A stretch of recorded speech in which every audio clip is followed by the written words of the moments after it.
Rocking slabs using the screed rail / screed pole method of laying them. I've had a couple of people message me asking how do they stop their slabs from rocking when they're using the pole method.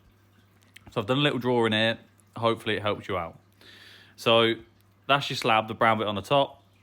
The yellow bit is your sand and cement base that you're laying them on, your mortar or your screed. First thing is you need to make sure that your bed is wider than your slabbed area.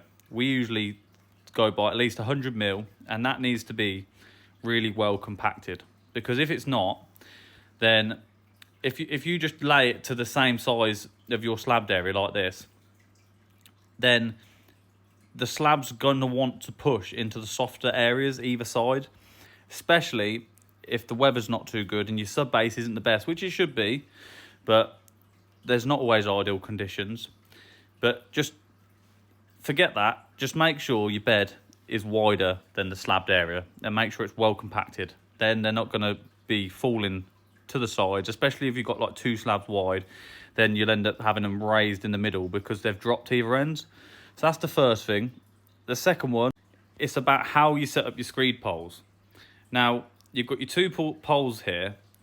Now, obviously slabs are flat at the bottom, and you have to lay the slabs on a flat bed.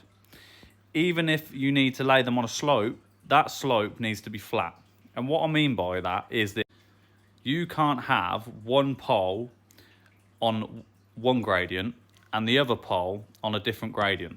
Sometimes, let's say you're laying on a slope, you'll lay one pole to your slope, and then you'll lay your next pole, but you won't get the slope identical to the other one, which means when you screed that off, you're screeding that off on such a weird angle that your flat slab is never going to get full contact with the bed.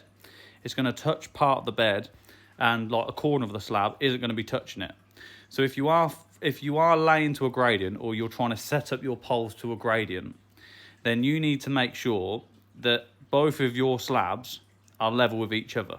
So even if you're laying on a fall, it's only falling one way. You can't have it fall in 2 ways, because you just imagine the bottom of a slab is flat. Imagine what you're trying to get that slab to do. So if you're laying to falls, just be really careful that you're setting your screed bars up the same.